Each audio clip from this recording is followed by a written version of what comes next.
Mheshimiwa mgeni rasmi, taasisi hii ya Embassy of Protocol ina takriban miaka mitatu sasa, kama sijakwenda kombo. Nafikiri ilisajiliwa kurugenzi mwezi wa tatu.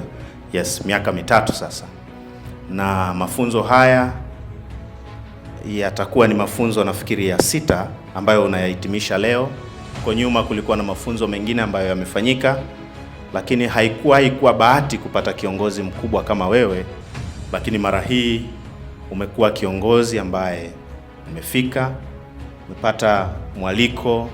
Haikuwa kwa muda mrefu sana, lakini umeitikia na hatimaye umeweza kufika kushiriki nasi katika jambo hili kubwa. Embassy of Protocol ina maneno makubwa mawili.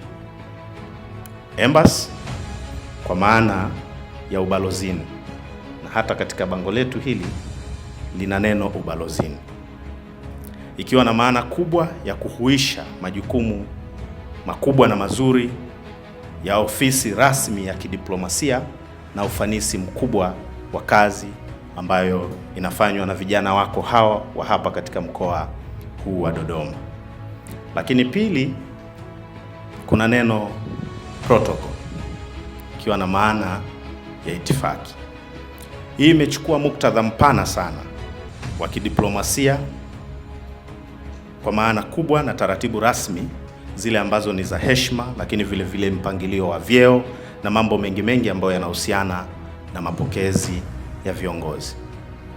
Na kwa maana hiyo nilianza kwa kusema wewe mkuu wetu wa mkoa ni mwenyeji wa diplomasia katika mkoa wa Dodoma, na hapa Dodoma kuna hii taasisi ambayo imeanzishwa, na mimi ni sehemu ya waanzilishi kwa maana ya mawazo ya hapa na pale. Mara kadhaa tumekuwa tukikutana kwenye maeneo mbalimbali wakati tunaanzisha taasisi, kushauriana pengine jina liweje, tunaenda kwa mpangilio gani, na kwa bahati nzuri mkurugenzi akasimama kidete, na mara hii taasisi imesimama na kwa kweli inakwenda kwa ufanisi mzuri. Sasa nikiwa namalizia, niwe na ombi moja kwako kwa niaba ya wenzangu ambao walikuwa wafike kutoka sekta binafsi. Nikuombe sana Mheshimiwa mgeni rasmi, mkuu wetu wa mkoa wa Dodoma, Mheshimiwa Rosemary Staki Senyamule,